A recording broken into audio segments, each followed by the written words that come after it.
Atsho elogwitsho mbukeli masibulise ngalentsasa yangolwesithathu umhla wesibhozo kweyenkanga. Qale ke usuku namhlanje kakuhle ngethemba lokuba uza kuthatha izigqibo eza kuvuza kwilixa elizayo kwaye ukhumbule mbukeli ukuba elifele ezindongeni alihoywa ngamaxhalanga. Kodwa ke ndiyaqiniseka into yokubana apha ekhaya sizokuhoya nakanjani. Qiniseka into yobana uhlala nathi phaa ku-SABC Plus. It's a Wednesday. Happy Wednesday. Happy Wednesday. Why is it you what I was? Dim. Eh? Dim. Oh, that was discovery ba. You are the one. Yes, Ntombi. Hayi ke ndim uNadia Dambuza kanti kuvimba wethu namhlanje siphethe amanqaku ahamba phambili ezemidlalo udliwano ndlebe ngomba wokunikezela kwenkonzo zikarhulumente eluntwini ze siyokuvala inkqubo ngomba welizwe lakwaSirayeli kodwa kwangoku masijonge ezihamba phambili.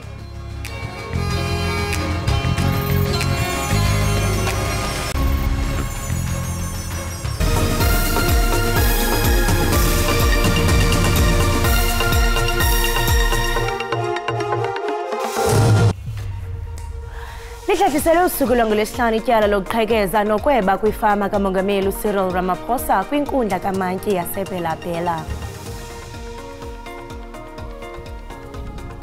Abahlali bomasipala wesithili uMzinyathi KwaZulu-Natal bavakalise uvuyo kwinkxalabo bebenayo ngokunqongophala kwamanzi ithuba elide.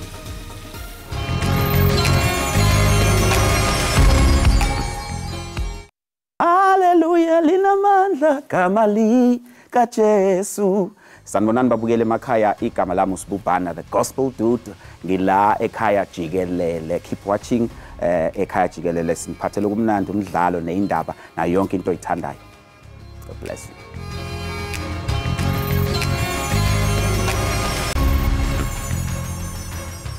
Lihlehliselwe usuku lwangolwesihlanu ityala lokuqhekeza nokweba kwifama kamongameli Cyril Ramaphosa kwinkundla kamantyi yaseBela-Bela.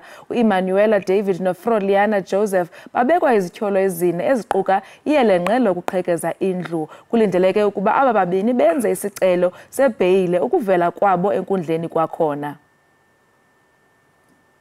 Emva kweminyaka emithathu yetyala libe ngundaba mlonyeni lokuqhekezwa kwefama kamongameli Cyril Ramaphosa, intshukumo kwezobulungisa zibonakalisa inkqubela. uFroliana Joseph oneminyaka engama-30 noEmmanuela David oneminyaka engama-39 bavele phambi kwenkundla kamantyi. Babekwa ityala leyelenqe lokuqhekeza kwifama kamongameli ngeenjongo zobututu. Ngokwexwebhu letyala batyholwa ngokuba i-580,000 ye-US dollars. Kukholelwa ukuba ngexesha loqhekezo uJoseph wayengumsebenzi kule fama. Esisibini sichazwa njengabemi baseNamibia abanobumi beli. Igqwetha likaJoseph lixelele inkundla ukuba unomntwana osaxhomekeke ekuncanceni ubisi lukanina. The child doesn't take any other form of food. Now the question is, how will the child survive from today up until Friday? Umantyi Pradesh Niponan ugwebe ngelithi umntwana makaziswe kwisikhululo samapolisa ukuze ancanciswe kathathu ngemini. The court has ordered that the child must be taken to the mother 3 times so that she can be breastfed. And then the arrangements will be done with the police officers and their IO. IHawks ziqinisekile ukuba umtyholo wesithathu uza kuba selivalelweni kungekudalanga. On the 10th, one of them will be having a legal representative, as today she did not have one. At this stage, we just know that they know each other, and Frolina used to be a domestic worker at the farm. Ukanti ke esisibini sibuyiselwe elugcinweni.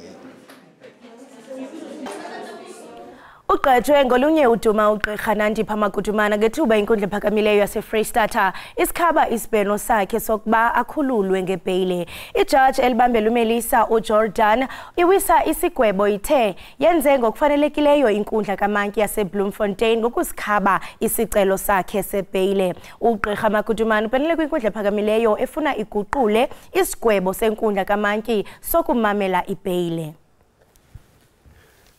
Kukhangeleka ngathi uzayitya inkolonkolo zeziseleni iChristmas uGqirha Magudumana njengoko inzame zakhe zokukhululwa kumakhamandela entolongo zisabiye nelize.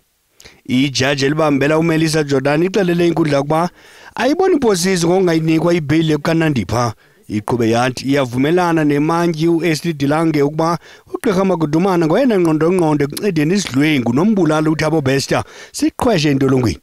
Ijaji ithe imantyi yachana ucwede ngodolo xa isithi uMagudumana kuphuncuka bemphethe njengoko aqulwa iPPP eTanzania enencwadi yokundwendwela engagximfizwanga.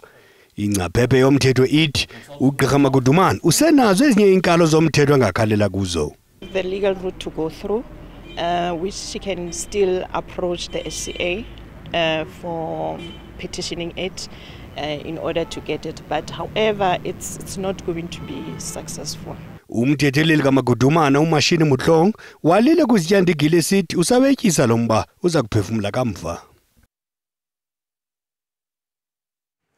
Umphathiswa wamapolisa uBhekicele uphinde wamemelela amadoda nabasetyhini benkonzo yesipolisa ukuba banyuse ikawusi kumlo wokuphelisa ulwaphulo-mthetho. Ucele uthi ukunyuka kwenqanaba lolwaphulo-mthetho kubonakalisa ukuba oonqevu baqhwaya udushe ngakubemi beli. Ebethetha kwinkomfa kazwelonke yombutho wamapolisa iPop Crew ebanjelwe eThekwini.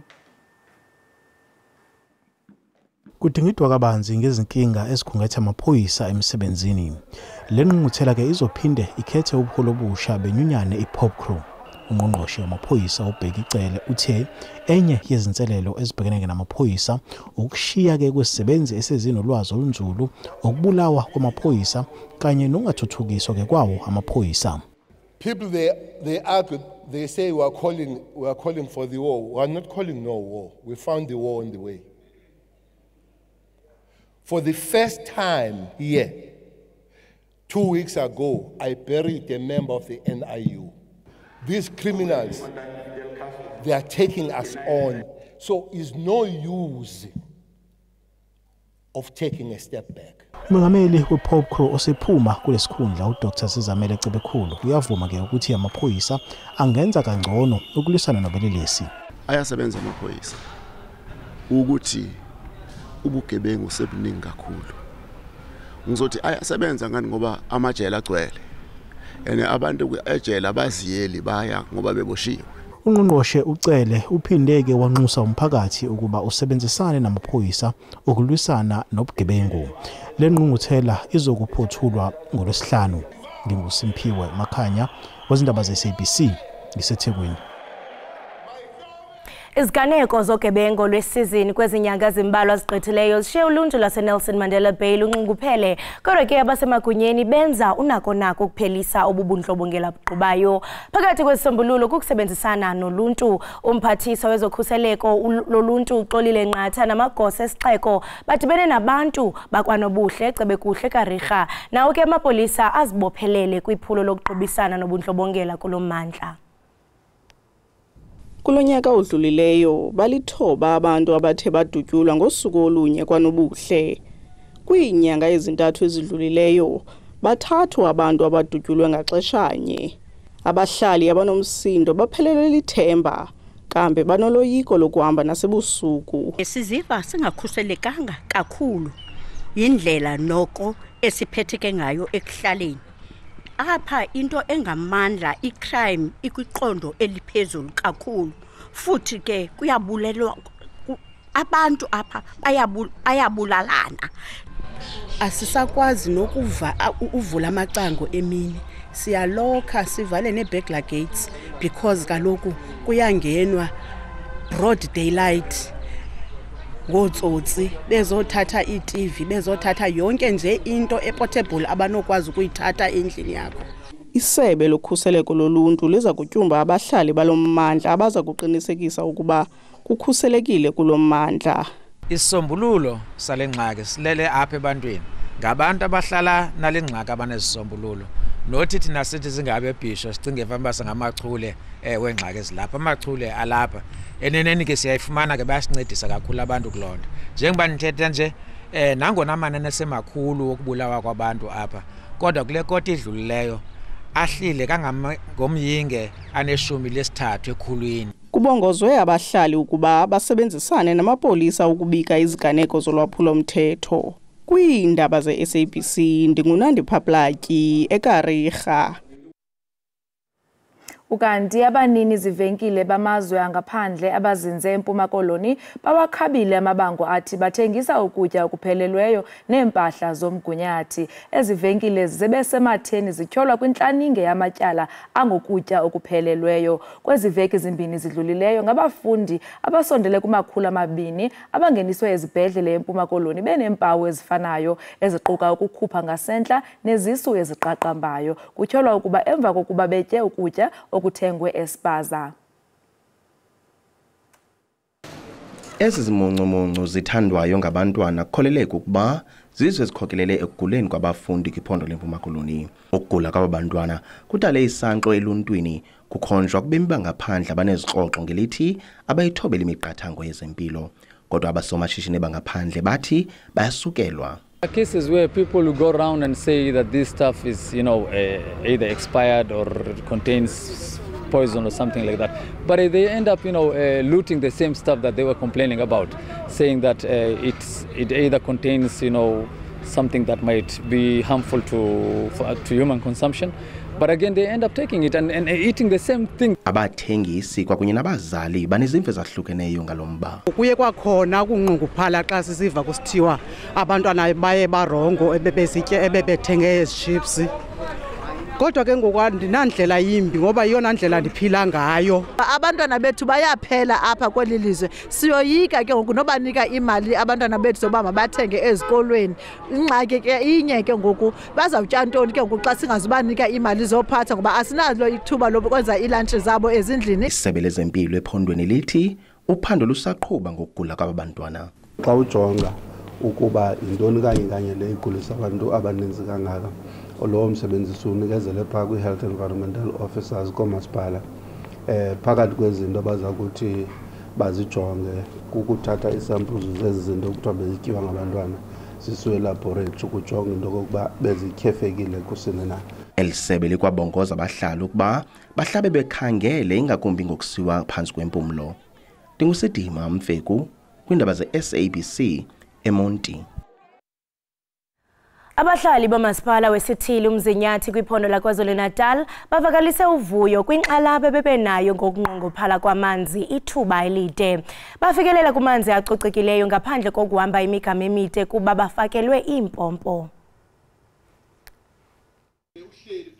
Kubanjwe intlanganiso emzinyathi kwaZulu-Natal nalapho usodolophu wesisithili ebenikeza ingxelo yokuqinga kwenkonzo zonikezelo lwamanzi kubahlali nalapho akhankanye ukuphoxakala ngonokontraka ababeqeshelwe lo msebenzi.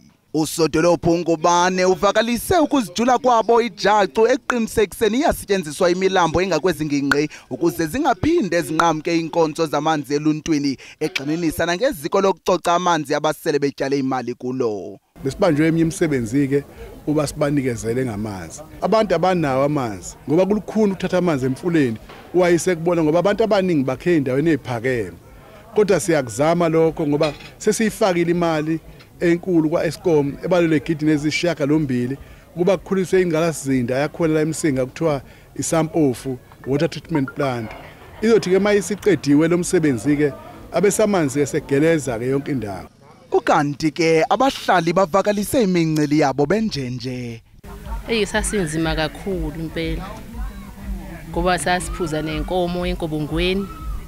Ukufika mhlambe emini inkomo sefike zaphuza zabhoshela phakathi. Impilo isimnandi kakhulu manje.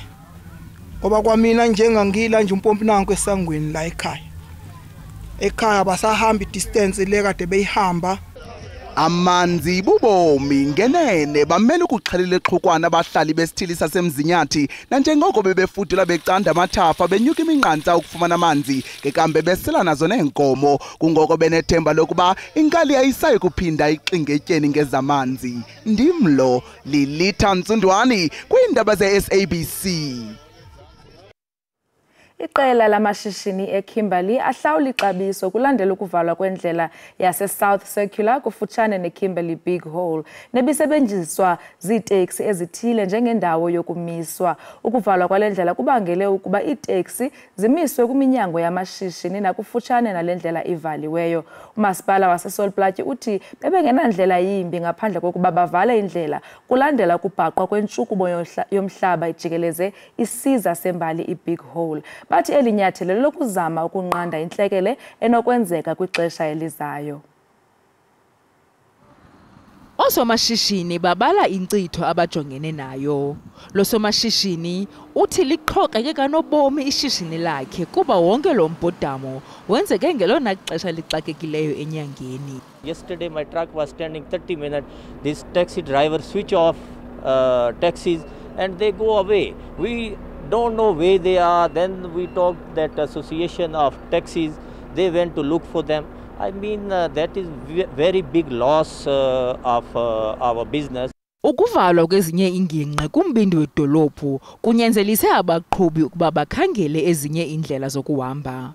Ngelixa umbutho weteksi iKimberley Local Taxi Association usithi bazimisele ukusebenzisa irank entsha kodwa baya kukwenza oko mhla umasipala wazimamela kwaye azilungise izikhalazo zabo. We are not saying we are not moving, but the municipality must first fulfill their promises they made to us. Umasipala uthi umaxhaphethu ugqibezela ukulungisa indawo entsha elungiselelwe onoteksi. What we've undertaken was to rehabilitate the entire ablution block, and that is by tomorrow or so we will then definitely be handing it over to the two associations.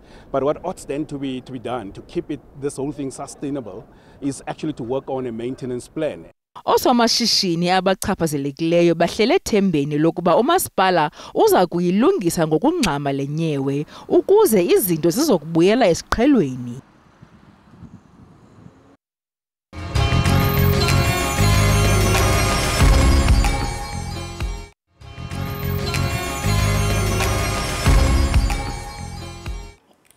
Bukele siphinde sikwamkele kwakhona usabukele iEkhaya Jikelele. Isithili sasemzinyathi esilibhunga eliquka umasipala waseNquthu, iGlencoe kunye noMsinga sixakekile sibonelela abantu ngeziseko zamanzi. Abahlali bebesoloko bebhala kumaqonga onxibelelwano bekhalazela ukungabikho kwamanzi besithi babulawa yimbalela. Usodolophu welibhunga emva koko uphehlelele inkqubo yamanzi eMsinga kwaZulu Natal. Ingaba mbukeli singathatha le nkqubo njengomkhankaso oyamene nonyulo oluzayo ukufumana impendulo ngoku sikrwece imanejala yomasipala umzinyathi uLihle Mkhwanazi kanti nomhlalutyi wezopolitiko ngomnxeba uNjingalwazi Ngomezulu. Sinibulise sinamkele enkqubeni nobabini.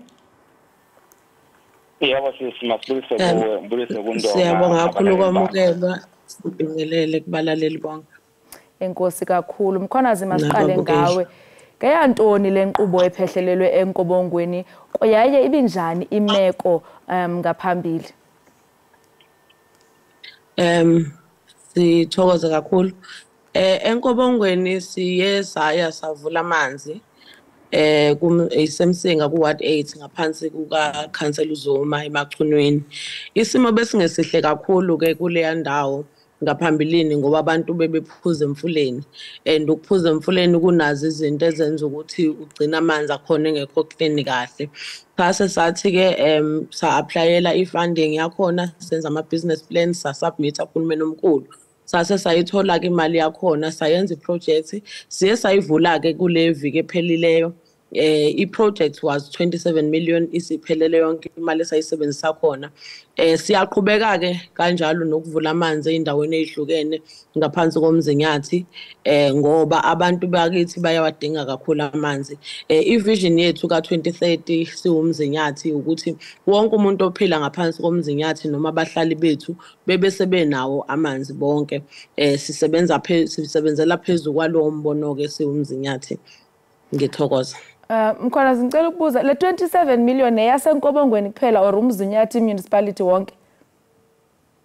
inkobongweni nje kuphela iproject le besiyenza ibinkulu kakhulu yona senzela ukuthi amanzi asondelele eduzana abantu bangathathi kude njengamanje besisafaka ama stand pipes emphakathini ukuthi abantu bakwazi uku-access amanzi kodwa siyayibuka into yokuthi kufanele siphinde sifune imali futhi yokuthi sikwazi ukuthi amanzi ke sigcine sesiwafaka ngaphakathi kubantu siya encourage nje kakhulu abantu ukuthi labo abakwazi ukuthi bakhokhe ngisho khona enkobongweni bayenza ama applications ukuthi sikwazi ukuthi siwumzinyathi siwafake ngaphakathi amanzi emayadini ebese sifaka ama meter ebese bewakhokhela la manzi kodwa lawa akhona njengamanje abenefitisa umzinyathi inkobongweni yonke lapha ya emsinga emachunwini angama stand pipes okwenza ukuthi kube lula ukuthi abantu bawathole eduzana amanzi. Okay. Prof Mngomezulu ndicela ukuza kuwe. Ingaba kukhona kusini na unyawo lwemfene kule nkqubo yokuzisa amanzi eluntwini? Ingaba mhlambi singathi oku kwenziwa njengenjongo zokukhankasa? Asibonge dadewethu. Into mhlambi asiqale ngokusho ukuthi siyababongela lapha kumasipala wasemsinga noma ongaphansi komzinyathi ngalezi inyathelo ezithathwe umasipala. Ngethemba lokuthi ke mhlambe nendawo ezifana nawojozini kongwavuma komthonjeni kosovale lapho engisuka khona izoba khona mhlambe into ethi ayifane nale ngoba amanzi maningi ejozini kodwa abantu bomphakathi abanawo amanzi azayo konongoma ekohlabisana zonke indawo. Sibuyele kulo daba lolu asiqale ngokusho ukuthi izinto ezikanje zivama ukuthi zincomeke uma ukuthi omasipala bayakwazi ukuthi balalele izikhalo zabantu.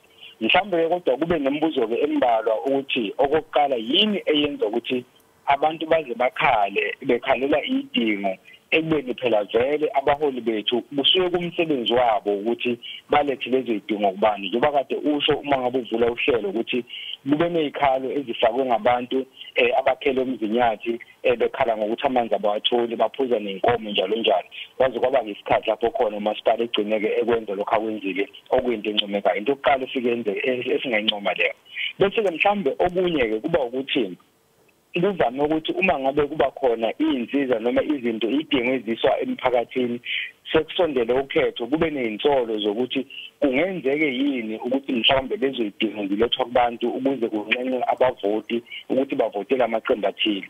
Sikubone lokho kwenzeka eqenjini elibusayo kuzwe lonke ANC ukuthi uma ngabe liletha izinsiza kubantu kuthiwe ngabe mhlawumbe kusetshenziswa imali kahulumeni ukuletha idingo kubantu noma kusetshenziswa imali kahulumeni ukufeza idingo zeqembu.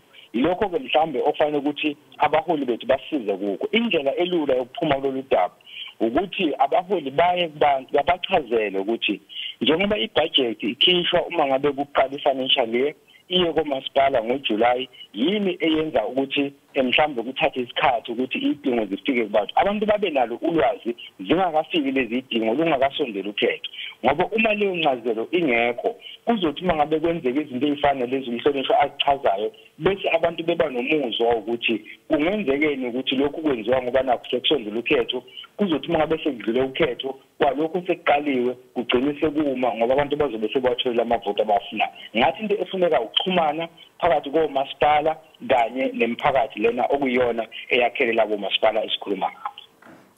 Mkhona ngiphinde ndibuyele kuwe sisathetha ngengomba webudget. Umasipala nomasipala uyayifumana ibudget nyaka nonyaka. Kungani na le project ithathe ixesha elide kangaka? Ngibonge kakhulu. Mhlambe angichaze le yebudget. Ibudget kamasipala uma iyenza umasipala iba iminyaka emithathu kuya kwemihlanu ngokwe-IDP. Ebese kuba ne-priority list okuyi ama-projects okusuke kuzoqalwa ngawo ngaleso sikhathi noma ngaloyo nyaka enziwe. Amanzi-ke abiza kakhulu. Ama-projects ethu uthola ukuthi izothatha mhlambe iminyaka emibili ngenxa yokuthi imali esiyitholayo ngaleso sikhathi yanele ukuthi senze uphase 1 size siwa-break it down siyenze ngama-phases ngoba senzele ukuthi unele emalini esisuke senayo. Akekho umuntu ongazi ukuthi uhulumeni akanayo imali yanele njengama njengamanje. Idingo zabantu siyazibheka zonke njengoba zinjalo. Ibudget siyaye emphakathini unyaka nonyaka around inyanga kaApril siyothula isabelo mali esikhona ukuthi ekubeni kucelile ke nina mphakathi emalini esizoyithola nakhe sizokhona ukwenza kulonyaka. Ngonyaka ozayo sizokwenza lokhu, ngonyaka olandela ozayo sizobe senza lokhu. Siyakunxusa kakhulu ukuthi abantu bomphakathi wethu ukuze bazi ukuthi kwenzakalani emphakathini yabo abasondele eduze kumasipala bayithole lezi zinto ezifana nebudget ne-IDP ukuthi bakwazi ukuthi bazifunde ukuze bazi ukuthi umasipala uplane ukwenzani.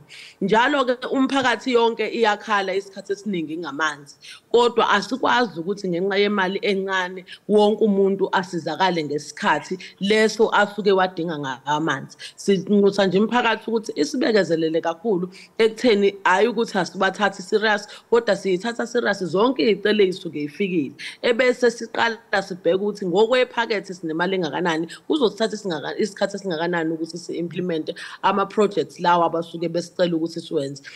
Ngifuna ke ukuthi ngikubeke kucace ukuthi akusiwo umkhankaso lo wokhetho lonyaka olandelayo, kodwa njengomasipala waseMzinyathi ngisho after ukhetho olulandelayo sizobe sisekhona siwumasipala waseMzinyathi ngoba umasipala uhambisani nokhetho, kodwa umasipala ukhona ukuthi useve i-community noma ubhekelele izidingo zomphakathi.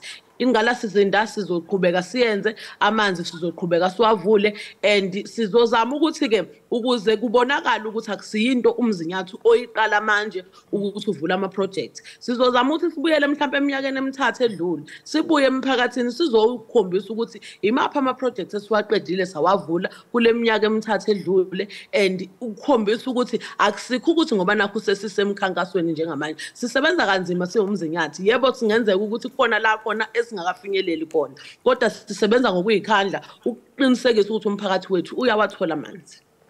Awucinga le project inabiza uthatha ixesha elingakanani ukuze amanzi akwazi ukufikelela kuzo zonke indawo phansi kwalo masipala?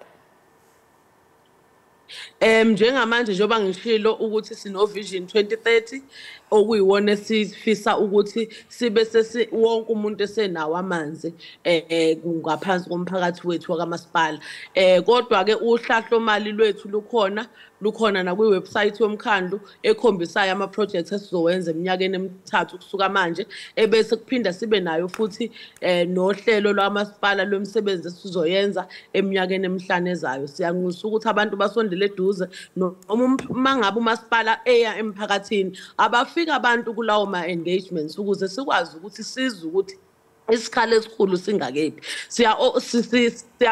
Siyakubheka futhi as well ukuthi njengamanje kukhona la besenza khona ama-projects ngaphambilini okufanele ukuthi siphinde sibuyele emuva siyolungisa lapha nalapha. Lokho kuyinto esiyenzayo sisebenzisana namakhansela ethu onke kulabo masipala abana abangaphansi kwethu ukuthi sikwazi uku-identifya zonke lezo zindawo la kudingeka khona ukuthi sibuyele siyolungisa singumkhandlu waseMzinyathi. Ngiyathokoza.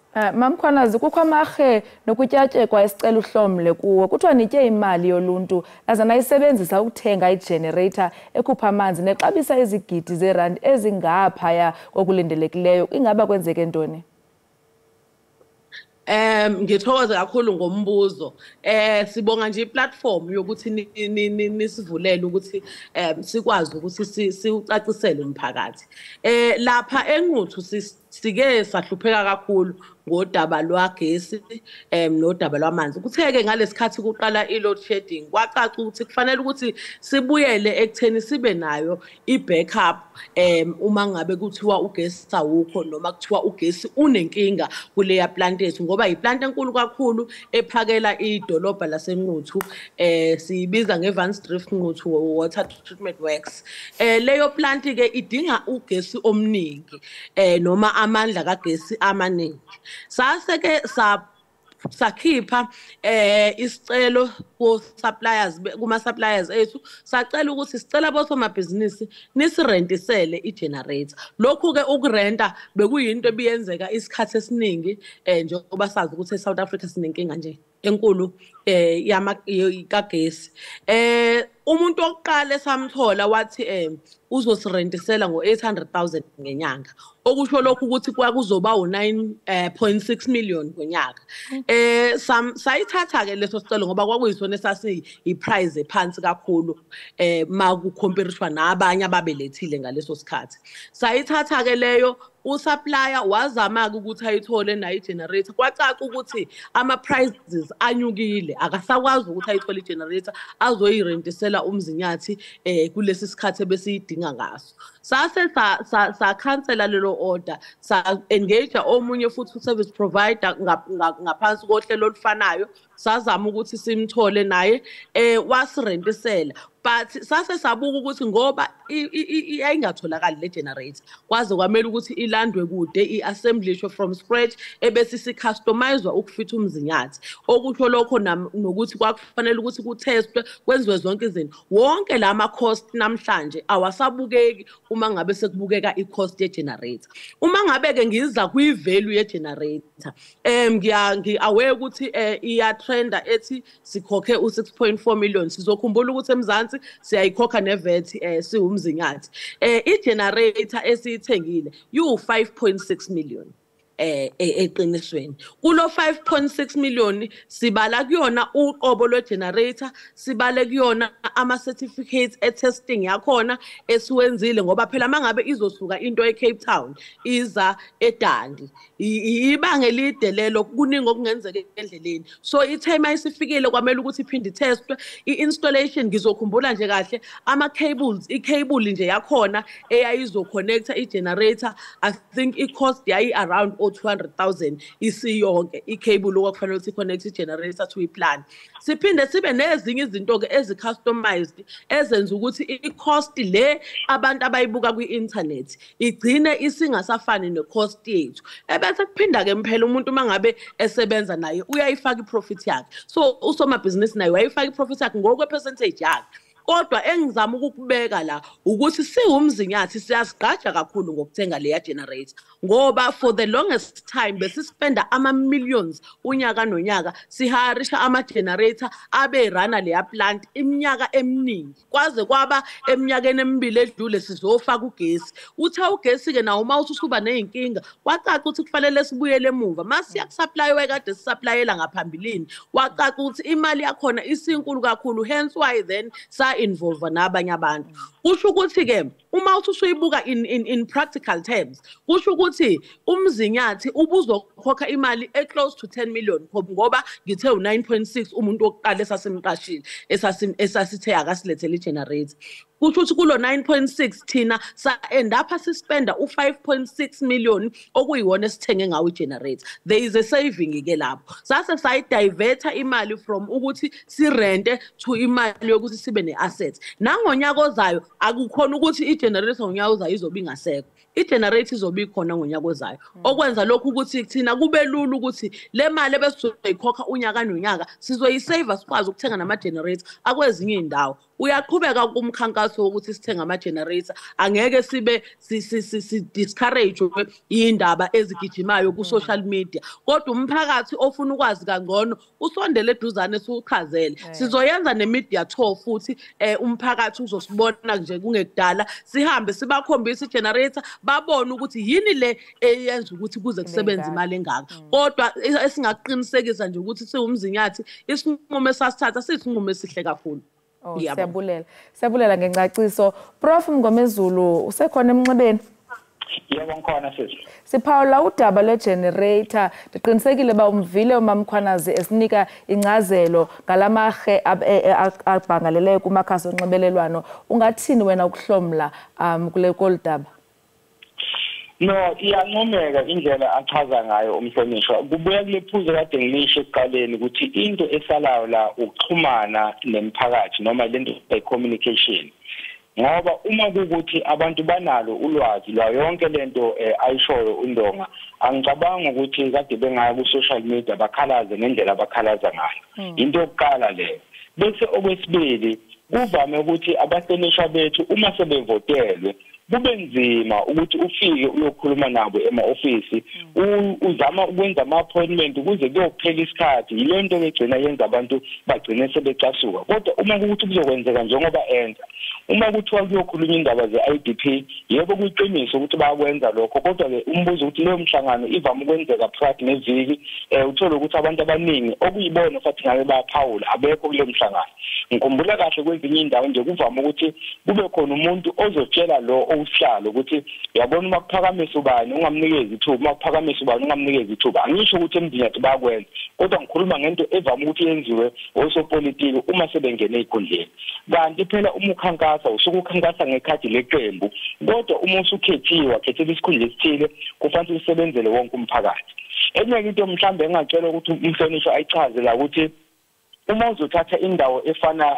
nesimuthu leni yaziwa ngemuthu ekwabaningi kufike kube nenkosi laphana uNgobese kube nenkosi uHlatshwayo kube nenkosi uMazibuko kube nenkosi uMlise uma uzobheka mhlawumbe idingo zabo zocishe zingafani ngoba nobukhulu bendawo abufani ukuthi ke kule phuzu mhlawumbe alishona apha baye babheke khona i-priority list uma kufika endaweni yini mhlambe abaye bayibheke uma bezolungisela priority list ngoba okokuqala ngiyayizwa lento eshoyo umhlonishwa ukuthi baye babheke ukuthi kulezi idingo eziwu5 noma ezishumi nazi abazoqala ngazo uma kubhekwe sekufiwa ke endaweni abazoqala kuzona bafika kanjani kulezo ndawo njengale ndawo nje ayisho lapho okunale generator khona ukuthi mhlambe baye bafike kanjani kuleyo ndawo umbuzo oqala lo bese ke owesibili imphakathi ethintekayo umphakathi ozozuza nomphakathi ozosala ngaphandle baye bakhulumisane yini naleyo mphakathi ukwenzela ukuthi leyo mphakathi ingagcini isilwa ikakhulukazi ngoba kuvame ukuthi uma ikhansela mhlawumbe ukuthola ikhansela esemkhandlweni ngele ANC ngele IFP ngele MFP ngele EFF uma ngabe izinsiza zizofika ekhanseleni elithile kanti lelo khansela lisuka eqenjini elibusayo abantu baba nezikhalo zokuthi kukhona ukwenzelela uthi mhlambe amangacacisela nje abalaleli ukuthi ke bayibenze kanjani ubheka ukuthi nakho lapho soqala khona nazi izathu sibekayo Mamkhwanazi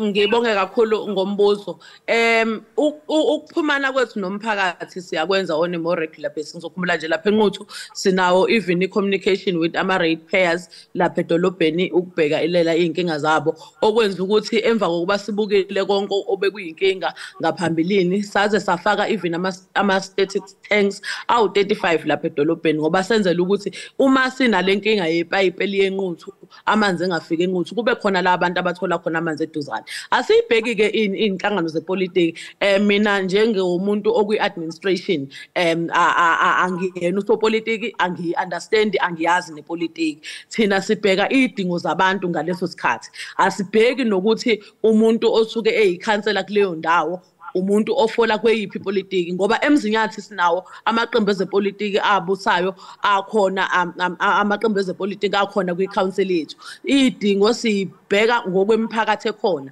ebese sibheka ukuthi ikephi la sikade sagcina ukuthi siye khona ebese sibheka futhi nama-quick wins whereby singadingi ukuthi size sidinge imali engama-millions amaningi njengalokhu ekade ngikuchaza nje kukhona nelinye ikhansela enquthu elacela ukuthi lona licela nje ukuthengelwa amapayipi lithengelwe ama-tanks ukuze likwazi ukusondeza amanzi ngoba akhona kodwa kude zonke lezo yicelo-ke siyayibuka sizophuma nje umkhankaso futhi bese siqalile ngoba sike saphuma sayemsinga wasibiza umasipala wasemsinga ukuthi sizolalela amakhansela kwi-council meeting yawo ukuthi yini inkinga zamanzi emphakathini sizoyibheka bonke komasipala laba bangaphansi kwethu okungumvoti indumeni inquthu kanye nomsinga sizophinde sibuyele for i-engagement yesibili through amakhansela siya-encourage abantu ukuthi bangakubukeli phansi ukuba khona kwama-local councillors ngoba iwona aseduzane nathi siwumzinyathi ngoba singakwazi ukuthi siye kubona bonke abantu asibheki ngokwepolitiki and nale eyokwenza ama-appointments ukubona abahlonishwa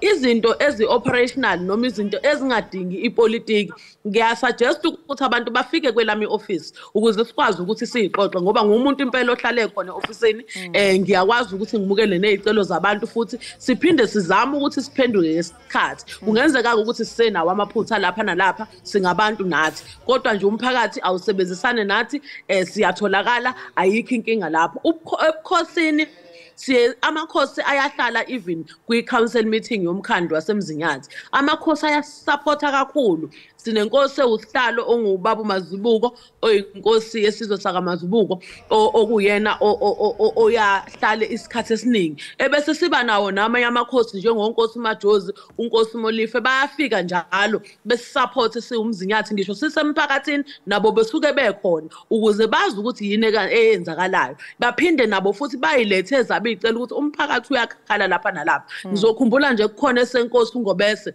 esasenquthe enginase deskini lami engisisebenzayo njengamanje engicabanga ukuthi sizokhona ukuthi siyibone inkosi maduzane siyilungise into yenkinga yamanzi ekhona esizweni sayo. Masibonge kakhulu ngexesha lakho ndiyathemba nababukeli bavile uba uthe umnyango wakho uvulekile xa kukho into abangayiqondiyo noko bangachwechwela beze ngasemnyango. Enkosi kakhulu. Abo ke babukeli bengunjingalwazi uBheki Mgomezulu kunye nemanejala yomasipala uLihle Mkhwanazi besichazela banzi ngendlela urhulumente athumela ngayo iziseko ezingundoqo kunye neenkonzo eluntwini nanjengoko isithili siphehlelele inkqubo yokuziswa kwamanzi kwindawo eziphansi kwaso kunye namarhe wokuthengwa kwegenerator ezixabisa imali ezinkulu. Ukanti ke mbukeli sizawuqhubeka sibe nawo nodlobonondlebo oluyamane nonyulo nanjengoko sele lusondele okwangoku masela amanzi.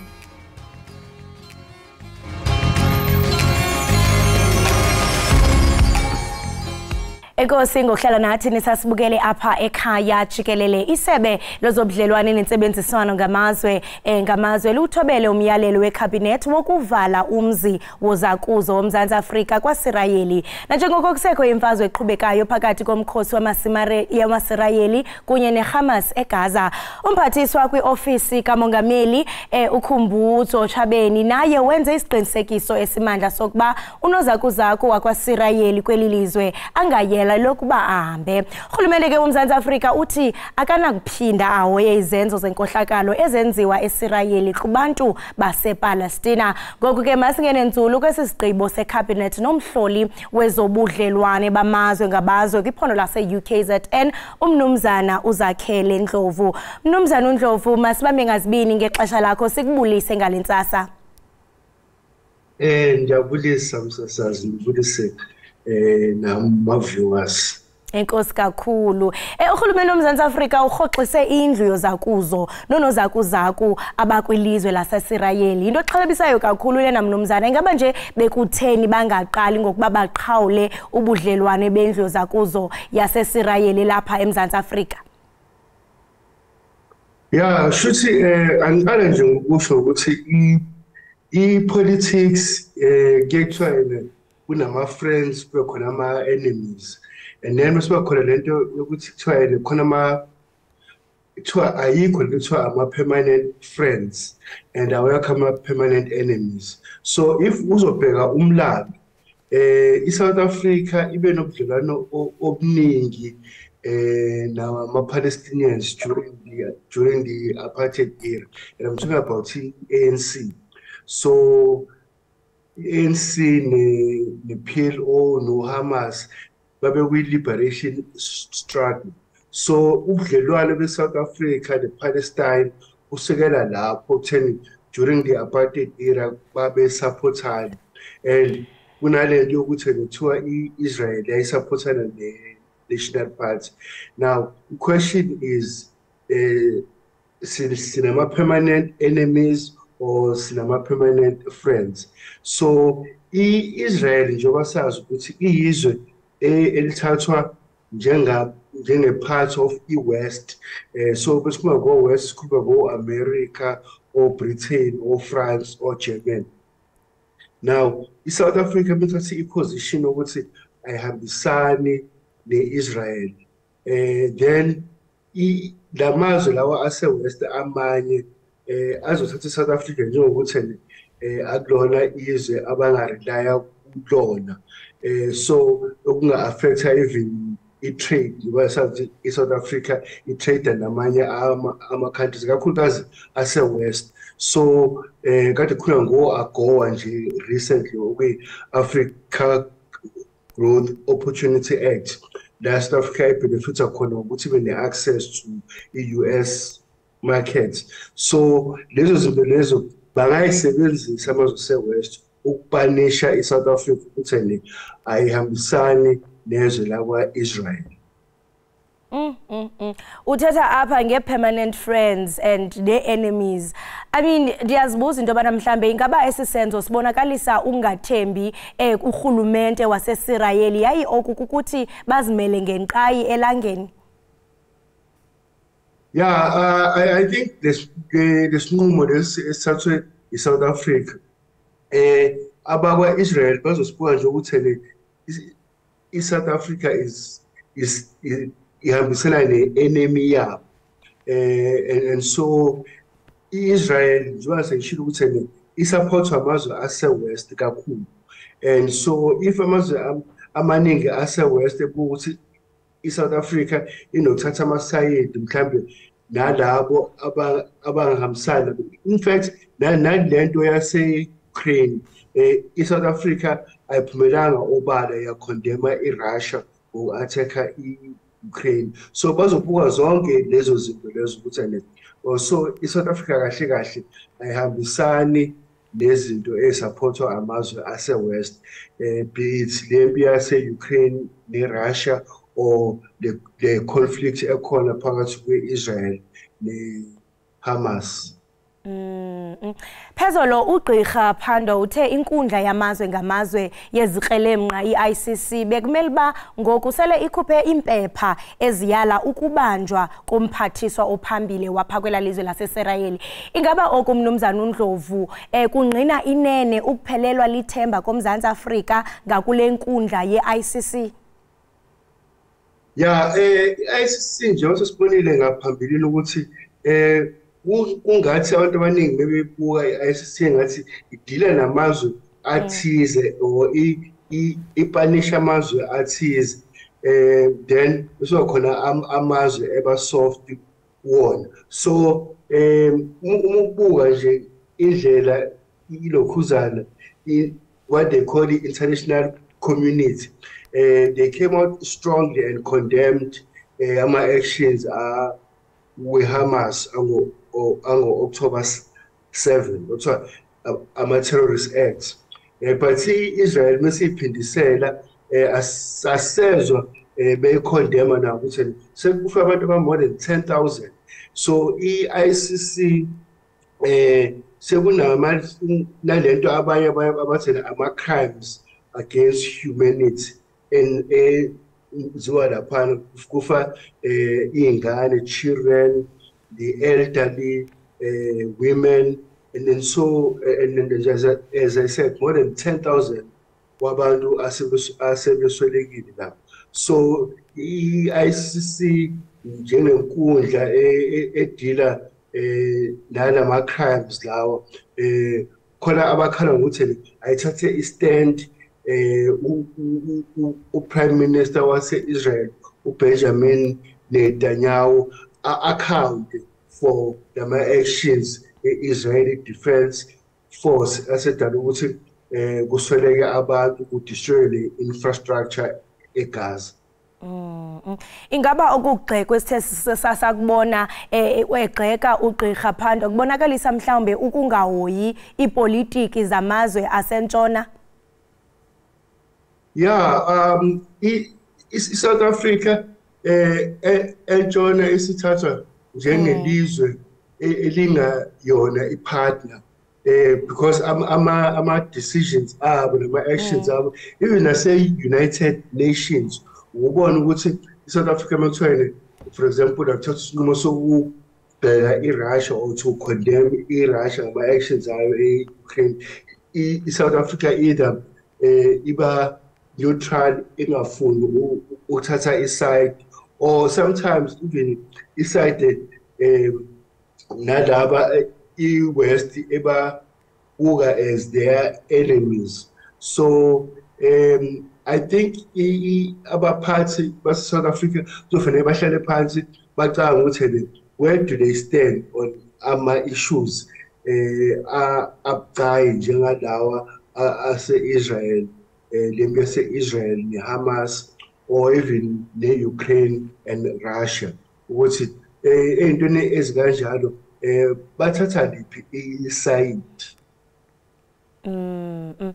Ngoku sibonakala ngathi mhlawumbe uMzantsi Afrika seyenze izinto zabakliye. Ingabe uMzantsi Afrika wenze isigqibo esisiso sokurhoxisa indlu yozakuzo eSirayeli? Ndiyaqonda ubana uye watsho Mnumzana uNdlovu ngaphambili into yokubana amazwe apha eWest xa ibona ngathi noko ilizwe lakwaSirayeli liyachaswa nguMzantsi Afrika, nabo mhlambe bangabonakala bezeka mzekweni besiza nezabo i-punishments.